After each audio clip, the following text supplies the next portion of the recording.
El miércoles 12 de junio de 2024 llegó a La Habana un destacamento de la Marina de Guerra rusa. Así lo había anunciado desde varios días antes el Ministerio de las Fuerzas Armadas Revolucionarias cubano, MINFAR. Pero, ¿qué naves son las que conforman ese contingente? ¿Qué vienen a hacer a Cuba? ¿Cuáles son las diferentes lecturas que pueden hacerse de ese asunto? Acompáñame hasta el final de este video y enseguida te lo cuento.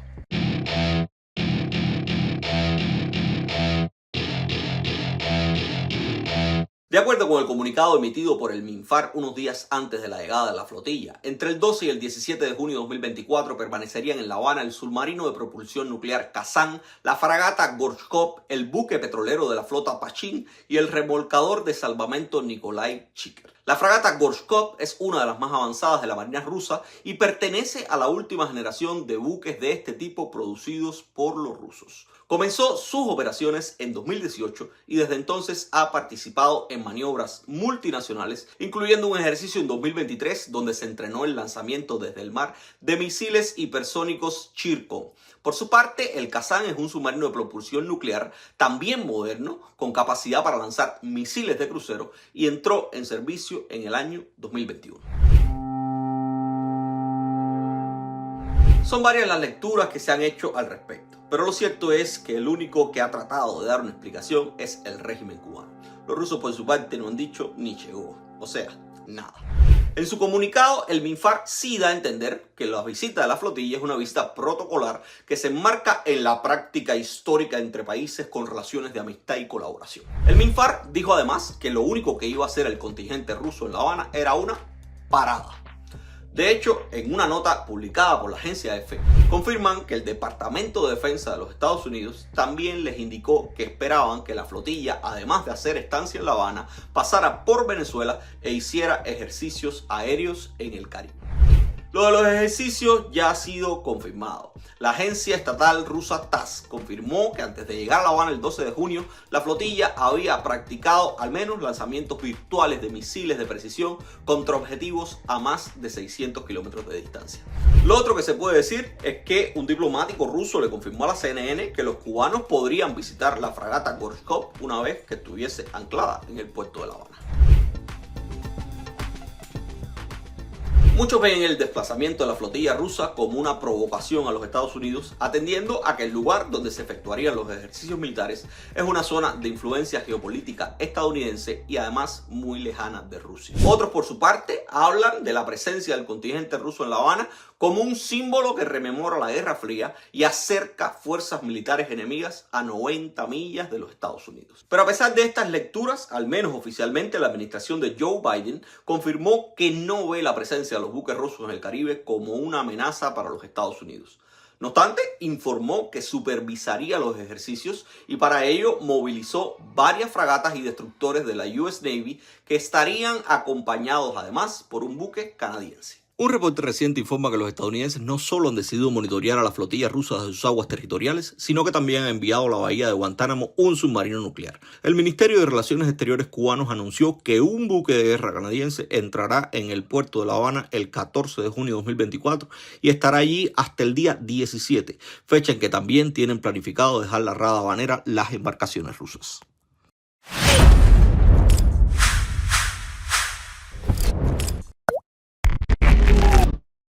A pesar de que las tensiones entre Washington y Moscú se han elevado después de la guerra en Ucrania, el hecho de que los buques rusos presentes en el Caribe no porten armas nucleares es un elemento que pudo haber incidido en la percepción de los estadounidenses con relación a si era o no una amenaza la presencia de la flotilla. De hecho, la ausencia de armas nucleares es una de las líneas de mensaje utilizadas por el MINFAR en su comunicado.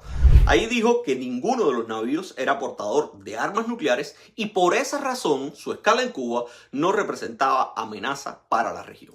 También habría que agregar, para explicar un poco la reacción estadounidense, que no es la primera vez que una flotilla rusa llega a aguas cubanas. En fechas tan recientes como 2013 y 2019, también el puerto de La Habana recibió navíos rusos. En 2019, la visita de los buques incluyó precisamente a la fragata Gorchkov, la misma que hoy está en el puerto habanero.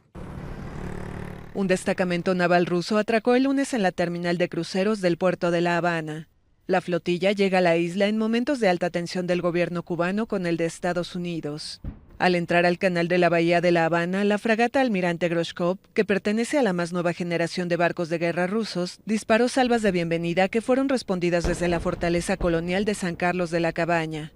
La acompañaban también el buque logístico Elbrus y el remolcador de rescate Nikolai Chiker. Según un escueto comunicado de las Fuerzas Armadas Revolucionarias, que no explicó el motivo de la visita, los guardiamarines rusos irán a la Marina de Guerra cubana y recorrerán lugares de interés histórico-cultural. Estados Unidos, que aplica desde 1962 un bloqueo económico contra Cuba, ha endurecido sus sanciones desde la llegada al poder del presidente Donald Trump. El acercamiento entre Cuba y Rusia, antiguos aliados de la Guerra Fría, no es nuevo, pero se consolida con las sanciones que Washington aplica contra la isla, a la que acusa de apoyar militarmente al gobierno venezolano de Nicolás Maduro, otro aliado de Moscú. Según medios rusos, el destacamento naval también tiene previsto visitar Venezuela. No obstante, el hecho de que un submarino nuclear sea parte de la flotilla sí puede ser una novedad a tener en cuenta. La presencia de submarinos rusos en Cuba era una práctica común durante la Guerra Fría, pues durante ese tiempo muchos submarinos soviéticos se reaprovisionaban en la isla, especialmente en la base de submarinos de Rancho Luna en Cienfuegos. Pero desde hace décadas ningún submarino nuclear ruso había llegado a costas cubanas, o al menos no públicamente. Varios analistas aseguran que los ejercicios militares rusos en el Caribe pueden formar parte del paquete de medidas asimétricas que anunció Putin luego de que varias potencias occidentales, incluidos los Estados Unidos, permitieran a los ucranianos utilizar armamento producido por esos países para atacar posiciones en Rusia. Pero más allá del motivo específico que pudo haber llevado a Putin a mover sus fuerzas al Caribe en este momento, lo que sí parece cierto es que esta es otra demostración de fuerzas del Kremlin y que además es conveniente para el régimen de La Habana. Hace unas semanas, y con motivo de la visita a Cuba de uno de los personajes más influyentes en la Rusia de Putin, y me refiero a Nikolai Patrushev, en un texto publicado en El Toque decíamos que en la perspectiva geopolítica de Patrushev y del Kremlin, Cuba es más un aliado estratégico en su enfrentamiento con los Estados Unidos que un mercado para inversiones. Decíamos además que Cuba puede servir de base avanzada para acciones de espionaje, desinformación y, llegado a un escenario de conflicto, repostaje de buques y aviones y lanzamiento de acciones de sabotaje dentro del territorio de los Estados Unidos y aguas y mares aledaños. Estos ejercicios, que incluyen la presencia de un submarino nuclear, sirven exactamente para eso. Para demostrar que, llegado el momento, la Rusia de Putin tiene la capacidad de contar con Cuba, al menos como centro de reaprovisionamiento y estancia de sus naves y soldados. Todo lo cual encuadra con la idea de Putin de hacer saber a sus adversarios de Occidente que él también tiene la capacidad de acercar el conflicto bélico a las fronteras de potencias aliadas de Ucrania, como los Estados Unidos. Y si sumamos a ese escenario que desde hace meses hay indicios de que el intercambio ruso con Cuba ha tenido más expresiones en temas de seguridad que en temas económicos, la presencia de la flotilla rusa en La Habana solo contribuye a solidificar la idea de que Cuba es para los rusos más un aliado estratégico en su conflicto con los Estados Unidos que un objetivo real al que brindar asistencia económica o en el que implantar inversiones. Y esa idea se puede ver reflejada en el hecho de que cuando en junio de 2023 el primer ministro cubano Manuel Marrero Cruz visitó Rusia y se entrevistó con Medvedev, acordaron implementar nuevas medidas conjuntas para, y cito textualmente, contrarrestar las prácticas neocoloniales de Occidente y continuar el trabajo productivo común hacia un orden mundial multipolar justo. Dentro de esas medidas anunciadas destacaba la cooperación bilateral que incluía la esfera técnico-militar.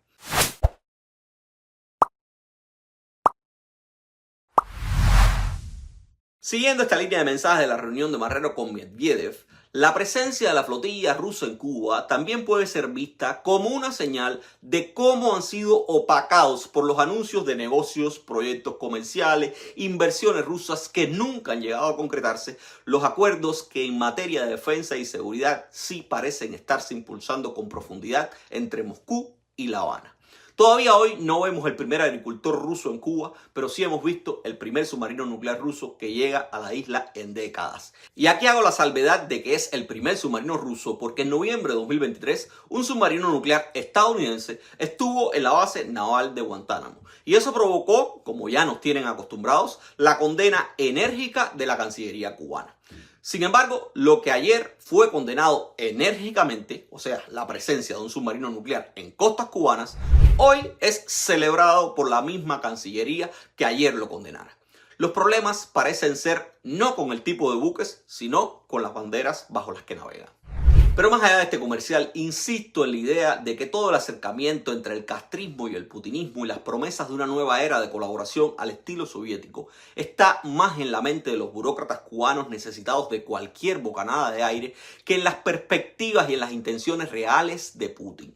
Y insisto en esta idea porque me parece que es una variable que está fuera de muchos análisis que he visto al respecto. El putinismo solo necesita promesas vacías de apoyo económico o utilizar una deuda antigua y multimillonaria que el régimen de La Habana mantiene con Rusia para lograr que los puertos cubanos se abran a sus buques. El putinismo no necesita que el régimen cubano prospere económicamente y mucho menos utilizando sus recursos. Lo que el putinismo necesita para cumplir con sus objetivos geoestratégicos es lograr mantener al castrismo en el poder. Y para eso, uno de los mejores remedios que tienen los rusos no son los recursos económicos, sino los aprendizajes que en materia de fuerza y represión han acumulado. Por eso, aunque casualmente, al mismo tiempo que los buques rusos se dirigían a Cuba, una delegación cubana encabezada por Ricardo Cabrizas volaba hacia Moscú, no deberíamos perdernos en el humo y sí prestar más atención a lo que realmente importa. El apoyo mutuo que en materia de represión, defensa y seguridad se están prestando el putinismo y el castrismo.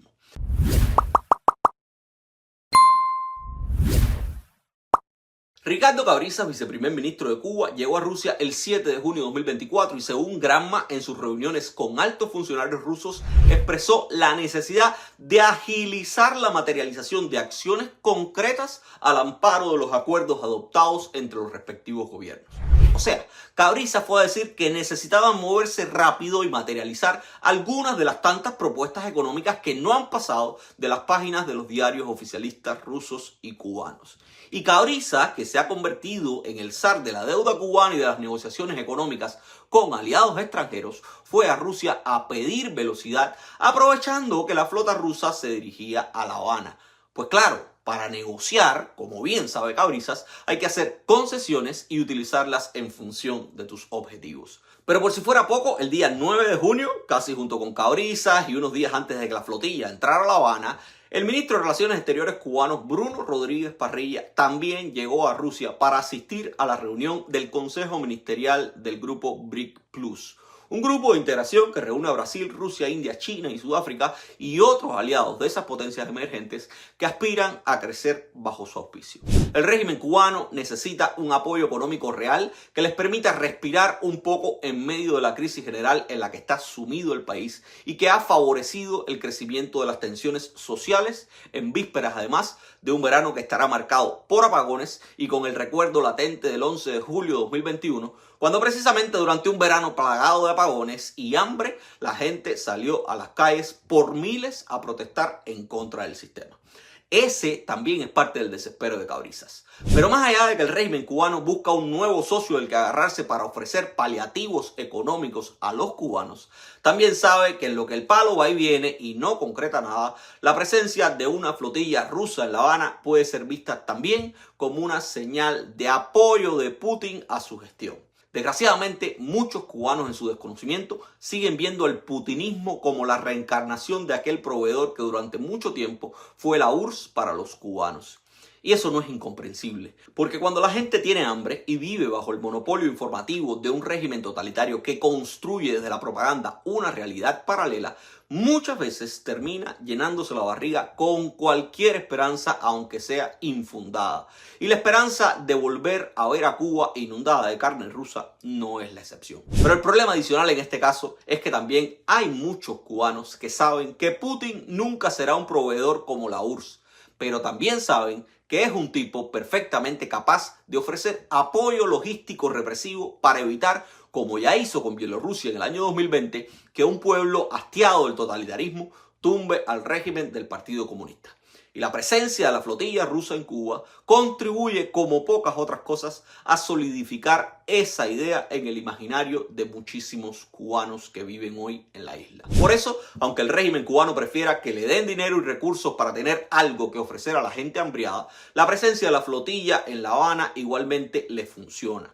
Por un lado, es una concesión que pueden utilizar para continuar negociando asistencia económica, como debe estar haciendo ahora mismo Cabrizas, y por el otro, les permite hacer política pragmática. Para ese tipo de política que apuesta por lo que puede obtener hoy y ahora, el simbolismo de la presencia de la flotilla rusa en el puerto de La Habana también funciona.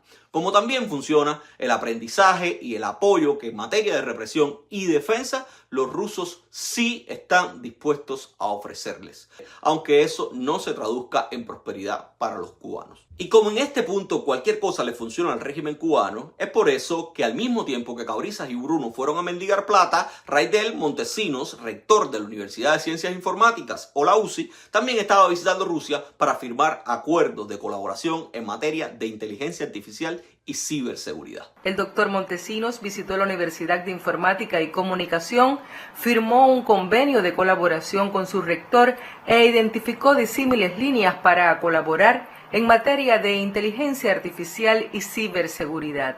Pero a este ejemplo puede sumarse también, si se quiere, el encuentro que sostuvieron en Moscú en abril de 2024 Nikolai Patrushev y el ministro del Interior cubano Lázaro Alberto Álvarez Casas. El encuentro se produjo después de que ambos funcionarios se hubiesen visto en La Habana apenas unos días antes. Y ese encuentro en Moscú tuvo como principal objetivo, según el comunicado oficial, discutir sobre cuestiones de cooperación entre los cuerpos de seguridad y los órganos de justicia.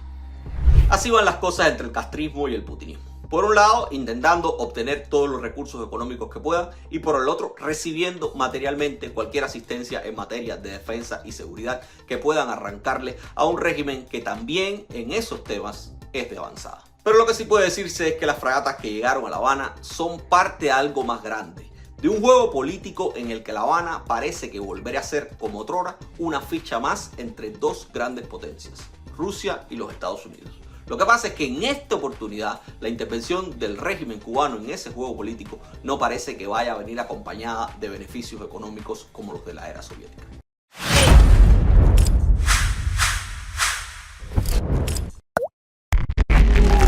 Si te gustó, recuerda darle like y compartir la transmisión para que otros puedan verla. Nosotros seguiremos haciendo periodismo y para eso contamos con tu apoyo. Por eso, como siempre te digo, recuerda que puedes apoyar lo que hacemos mediante el envío de estrellas monetizadas de Facebook si nos ves por allí, o de un super chat o un gracias si nos ves por YouTube. Igualmente, puedes suscribirte a nuestro canal si no lo has hecho para que no te pierdas ninguno de nuestros estrenos. Nos vemos en la próxima entrega.